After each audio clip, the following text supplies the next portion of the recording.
Hi everyone, welcome to stocks with Rohit. हमारे Sunday homework stocks की detail video की series में आपका बहुत बहुत स्वागत है। 17 संडे होमवर्क स्टॉक अभी तक के मैंने आपको जो बताए हैं वो कंटिन्यूअसली मतलब 17 वीक से पॉजिटिव रहे हैं, एक्सेप्ट फॉर टाटा कंज्यूमर, जिसमें हमने लगभग 10% का रिटर्न कमाया जरूर था, लेकिन वापस से शेयर नीचे आ गया, लेकिन हम इसको पूरा होल्ड कर रहे हैं। तो अब आज के इस वीडियो में हम हमारे रीसेंट संडे होमवर्क स्टॉक पर डिस्कस करेंगे, जिसका नाम है एजिस लॉजिस्टिक्स। एजिस लॉजिस्टिक्स हमने जब बताया था तो ये 940 चल रहा था और रील में मैंने कहा था कि 940 पर ही बाइंग बनेगी। शेयर नीचे खुला अपने रेट से लगभग 930 के आसपास, 925 के आसपास इसने बढ़िया एंट्री सबको दी। मुझे काफी सारे मैसेजेस आए, डीएम आए कि सर इसमें एफवीजी क्रिएट हो रहा है, और इससे मुझे बहुत खुशी हुई कि मेरी जो एसएमसी की सीरीज है उससे आपने कुछ सीखा और एफवीजी जिस स्टॉक में बन रहा है वहां पर एंट्री कहां बनती है वो आपको क्लियरली डिफाइन करना आ गया। लेकिन हमने इस पर्टिकुलर स्टॉक में एफवीजी कंसीडर क्यों नहीं किया, साथ साथ में हमने ये पर्टिकुलर स्टॉक चुना ही क्यों, उसके साथ में इस पर्टिकुलर स्टॉक में क्या एक्सपांशन प्लान है और क्या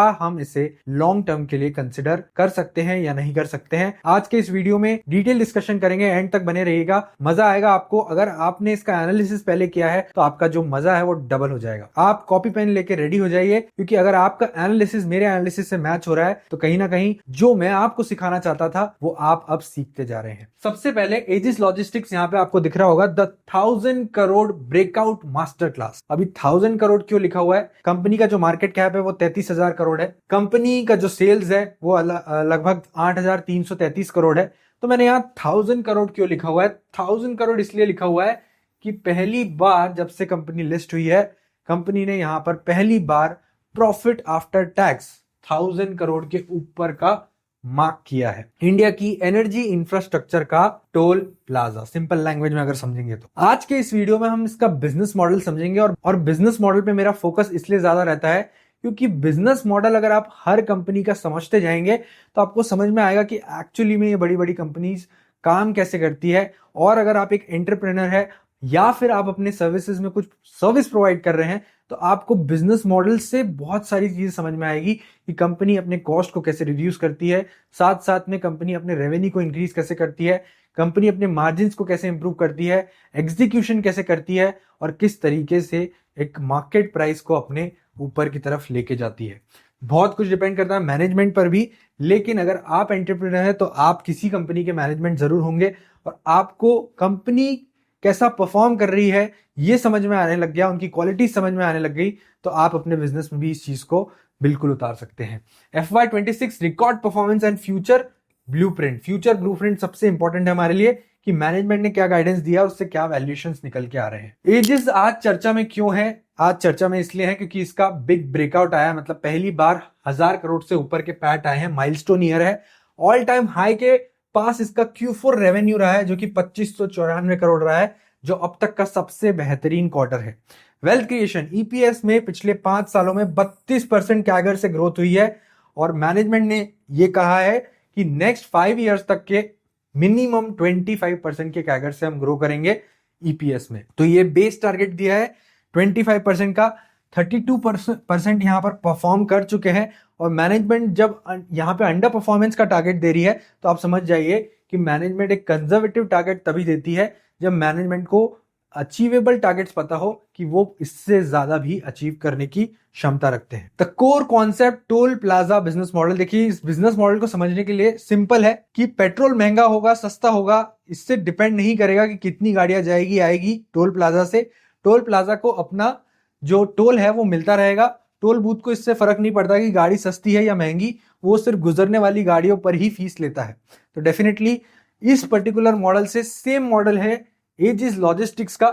जो एजिस खुद ऑयल और गैस नहीं बेचती है, ये सिर्फ दूसरों के एलपीजी केमिकल्स को अपने इंफ्रास्ट्रक्चर में स्टोर और डिस्ट्रीब्यूट करती है। तो सिंपल लैंग्वेज में अगर आप देखेंगे तो ये स्टोरेज का काम करता है। मान लीजिए हमने कुछ मिडिल ईस्ट से ऑयल मंगवाया, ऑयल मंगवा के पोर्ट पे आ गया, पोर्ट पे आने के बाद कहां जाएगा? तुरंत तो लेके नहीं जाएगी कंपनी को इसे स्टोर करने के लिए एक इंफ्रास्ट्रक्चर की जरूरत है जो ये पर्टिकुलर कंपनी प्रोवाइड करती है। प्लस कंपनी का काम है ऑयल रिलेटेड काम करना। अगर वो स्टोरेज का काम भी करेगी, डिस्ट्रीब्यूशन का काम भी करेगी, तो उसका काम ही बदल जाएगा।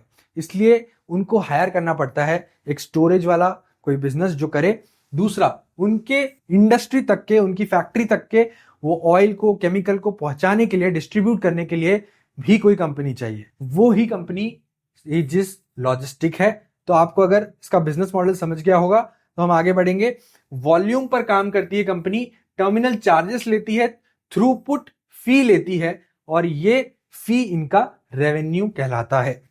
कंपनी पैसा कैसे कमाती है? तो कंपनी के आप देखिए दो मेन इंजन है। पहला गैस डिवीजन, मतलब एलपीजी स्टोरेज के लिए। एलपीजी इंपोर्ट होता है, स्टोर होता है, डिस्ट्रीब्यूशन होता है और बॉटलिंग प्लांट्स में जाता है। रेवेन्यू ड्राइवर क्या है? टर्मिनल चार्जेस, मतलब अगर एलपीजी आता है तो इसके टर्मिनल चार्जेस लेते हैं उसको स्टोरेज करने के, फिर उसको डिस्ट्रीब्यूट करते हैं जिसमें मार्जिन इनको मिलता है। FY26 में 7,000 पर मेट्रिक टन इनका यहां पर FY26 में 7,000 मेट्रिक टन पर FY26 में 7,000 पर मेट्रिक टन का डिस्ट्रीब्यूशन मार्जिन इन्होंने यहां पर अचीव किया था, जो कि एक काफी अच्छा मार्जिन माना जाता है अगर आप कंपटीटर्स से कंपेयर करेंगे। मार्केट ग्रिप अगर आप देखोगे तो उस बिजनेस को अगर आप चुनोगे जहां पर मोनोपोली है तो क्लियरली वहां पर वॉल्यूम भी बढ़ेगा, साथ साथ में मार्जिन इंप्रूव होते हुए दिखेंगे। इंडिया के third party LPG import, third party पे ध्यान देंगे, का 61% हैंडल ये पर्टिकुलर कंपनी करती है। मतलब 61% पूरे इंडिया में जितने भी थर्ड पार्टी एलपीजी इंपोर्ट्स को हैंडल करते हैं उनका 61% यहाँ पर एक पर्टिकुलर कंपनी करती है, उसका नाम है एजिस लॉजिस्टिक्स। लिक्विड टर्मिनल की बात करूं, डिवीजन की बात करूं तो chemicals, POL and vegetable oils की स्टोरेज भी करती है ये। लॉन्ग टर्म में इनको बड़ी बड़ी कंपनीज, अडानी, रिलायंस, इनसे कॉन्ट्रैक्ट मिल जाता है जो कि लंबे समय का कॉन्ट्रैक्ट होता है, 10-10, 15-15 साल का, जिसमें इनके प्रिडिक्टेबल कैश फ्लोज होते हैं। इसलिए इनकी जो ऑर्डर बुक है वो फिक्स्ड है। धीरे धीरे इनके प्रिडिक्टेबल सेल्स, इनको मालूम रहेगा कितनी सेल्स आने वाली है, इसलिए मैनेजमेंट बहुत कॉन्फिडेंस से बोलता है कि 25% हमारा बेस टारगेट है, मतलब बेयर मिनिमम तो हम इतने से ग्रोथ करेंगे ही करेंगे। मार्केट ग्रिप, इंडिया के लिक्विड इंपोर्ट का 23%, 6 मेजर पोर्ट्स पर इनका यहां पर ग्रिप बैठा हुआ है, जिसमें से 23% इनका शेयर है। अब एक बार इसके फंडामेंटल्स चेक कर लेंगे, फाइनेंशियल्स रिजल्ट चेक कर लेंगे। रेवेन्यू 23% से बढ़ा है, और नॉर्मल इबिटा जो है वो 36% से बढ़ा है। पैट इनका 41% ईयर ऑन ईयर बढ़ा है। और कैश ऑन बुक्स देखिए आप, कोई भी कंपनी अगर आप देखिए कि अच्छा परफॉर्म कर रही है तो उसका जो कैश ऑन बुक है वो बहुत हैंडसम रहेगा, और अगर कैश ऑन बुक हैंडसम है तो एक्सपांशन करने के लिए कंपनी को बहुत इजी होगा। जहां भी स्ट्रांग लिक्विडिटी होगी वहां आपको वो बिजनेस बढ़ते हुए दिखेगा। और इसलिए राकेश झुनझुनवाला जी ने भी कहा है कि कैश फ्रॉम ऑपरेशंस को अगर आप 35 से मल्टीप्लाई कर दोगे तो कंपनी का मार्केट कैप निकल जाएगा।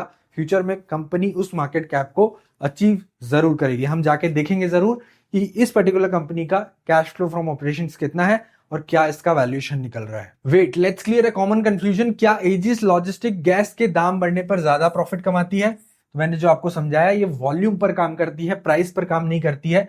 पेट्रोल के दाम, गाड़ी के दाम कितने बढ़ रहे हैं, टोल प्लाजा को कोई फर्क नहीं पड़ेगा।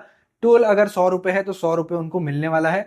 बाकी गाड़ी चलाने वाले की गाड़ी महंगी हो रही है, पेट्रोल महंगा हो रहा है, तो उनके जेब यहां पर कटेंगे, लेकिन टोल प्लाजा को उनका फीस मिलते रहेगा। सेम केस, क्रूड महंगा होने दीजिए, गैस महंगा होने दीजिए, केमिकल्स महंगे होने दीजिए, लेकिन ये कंपनी को अपने वॉल्यूम पर काम करेंगे तो यहां पर फी मिलते जाएगी, और यहां पर डिस्ट्रीब्यूशन फी, थ्रूपुट फी और volume is king, not commodity price. ये पार्ट आपको क्लियर हो गया होगा कि बिल्कुल भी कमोडिटी प्राइजेस से कंपनी का बिजनेस यहां पर अफेक्ट नहीं होगा। अब कंपनी ऑल टाइम हाई पे चल रही है, और मेरे YouTube वीडियोस पे बहुत सारे कमेंट्स भी आते हैं, सर आप ऑल टाइम हाई के पास ही क्यों कंपनी को रिकमेंड करते हैं, और ऑल टाइम हाई पे खरीदने का कोई मतलब नहीं होता है, वहां से कंपनी गिर भी सकती है और बहुत हमको लॉस भी हो सकता है। लेकिन आप इस चीज को समझिए, अगर कोई कंपनी कंसोलिडेट कर रही है 3 से 4 साल के लिए और उसने एक हाई बनाया हुआ है मान लीजिए 1000 रुपीज का, और 3 से 4 साल कंसोलिडेट करने के बाद, अच्छा परफॉर्मेंस करने के बाद, अगर अब वो टाइम आ चुका है कि कंपनी को अपने एक ब्रेक थ्रू मिले, और ब्रेक थ्रू साल जो एजिस लॉजिस्टिक को मिला है वो because of its revenue and PAT की वजह से मिला है, तो वो अपने ऑल टाइम हाई को जैसे ही तोड़ेगा वो एक नया ऑल टाइम हाई बनाने की तरफ जाएगा, जो कि लगभग 10% भी हो सकता है, 15% भी हो सकता है, 20% भी हो सकता है, depending upon the expansion and the management guidance which the management has given. तो इसी वजह से हम ऑल टाइम हाई के पास बाय करते हैं, और ऑल टाइम हाई के पहले बाय करने की अगर कोशिश करेंगे तो वो लॉन्ग टर्म के लिए बाय होगा, क्योंकि हमें पता नहीं होगा कि मोमेंटम एक्चुअली आने कब वाला है। और इसी रीजन से हम ऑल टाइम हाई के ऊपर बाय करते हैं। रीजंस क्या है? मार्जिन एक्सपांड हुए हैं, सेल्स बहुत तेजी से बढ़ी है, प्लस मार्जिन 17% पर बरकरार है।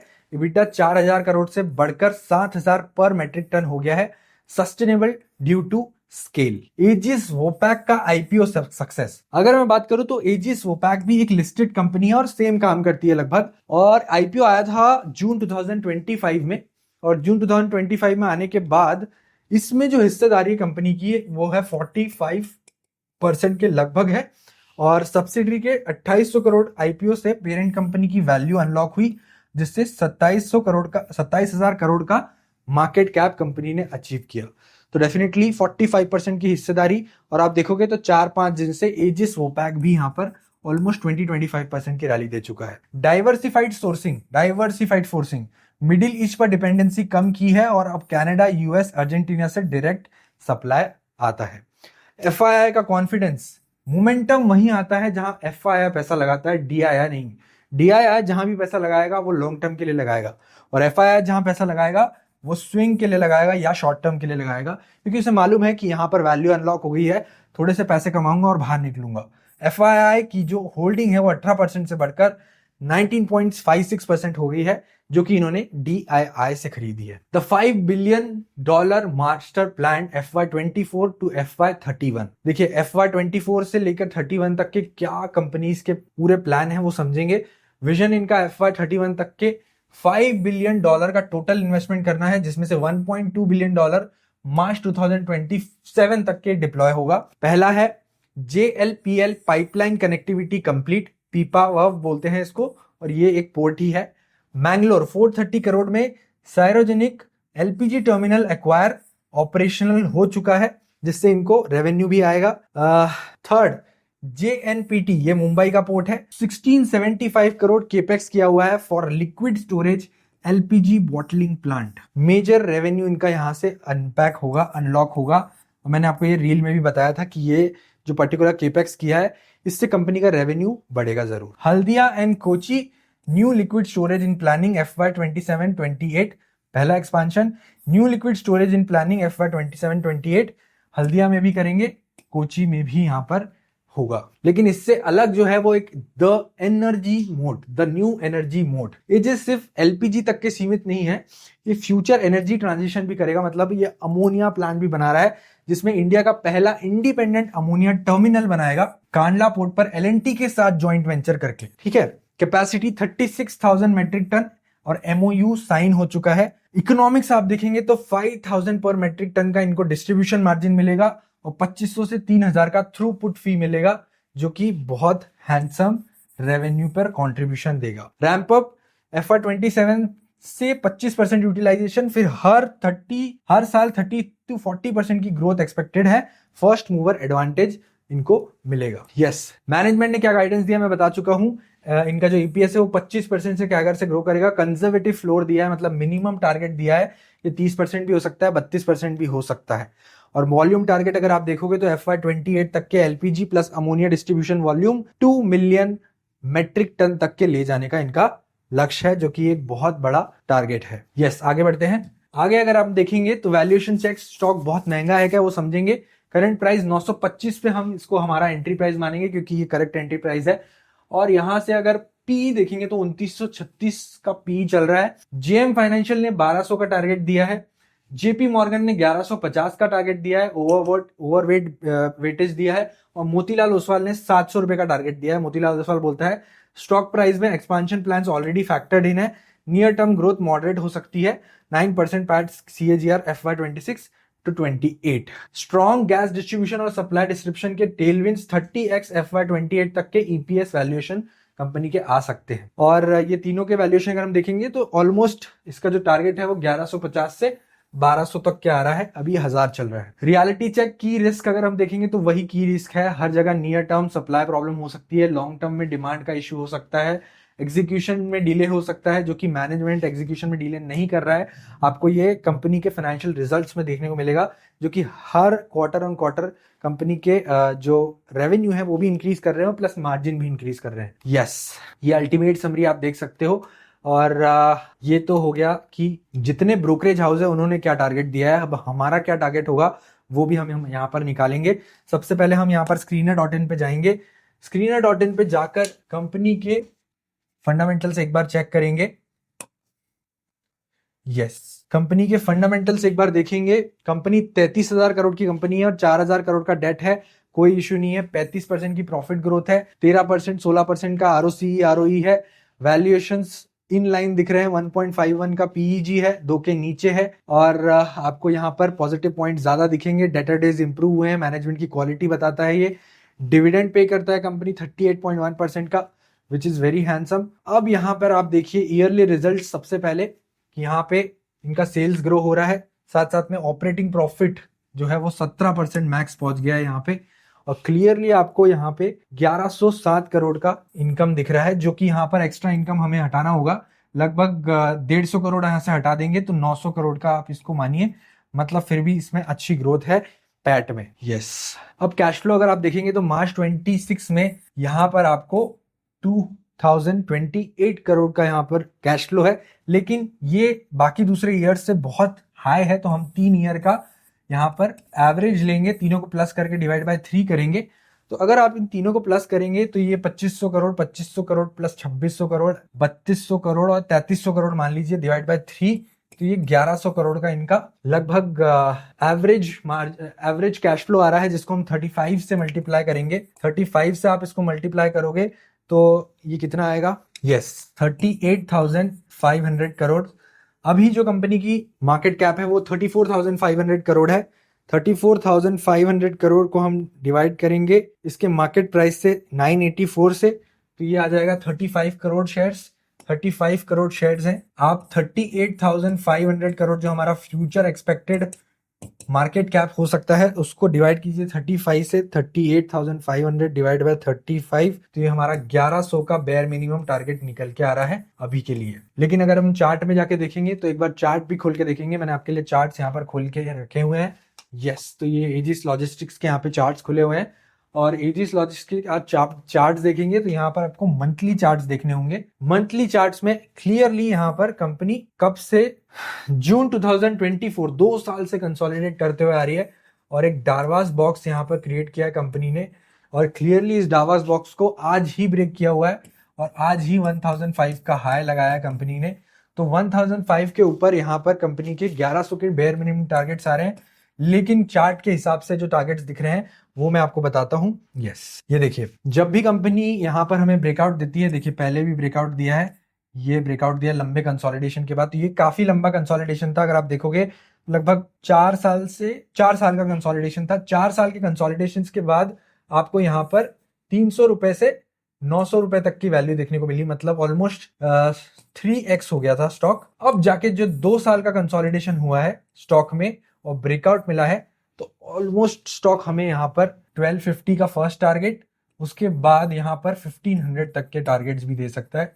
1500 के लिए टाइम जरूर लगेगा, लेकिन हमारे अल्टीमेट टारगेट यहाँ 1500 के होंगे और पहला टारगेट हमारा 1250 का होगा। तो डेफिनेटली अगर हम कंसोलिडेशन से जाएंगे, एक एक कैलकुलेशन मैं आपको नहीं बता रहा हूं, बट ये मैं पहले ये कैलकुलेशन कर चुका हूं कि कितना कंसोलिडेशन हुआ है और वहां से कितना मूव आ सकता है। डेफिनेटली 1250 और 1500 के 2 टारगेट रहेंगे as per the technical method. और यहाँ पे अगर हम फंडामेंटल मेथड से जाएंगे तो 1100 का बेयर मिनिमम टारगेट आ रहा है। तो डेफिनेटली 1100 पे हम 30% बिल्कुल हटाएंगे, लेकिन बाकी 70% हम आगे के टारगेट्स के लिए वेट करेंगे। अगर आपको ये डिटेल्स पसंद आई हो और मेरी रिसर्च पसंद आई हो तो बिल्कुल कमेंट सेक्शन में बताइए कि कहाँ हम और इंप्रूव कर सकते हैं। और तब तक के आप देखते रहिए स्टॉक्स विद रोहित।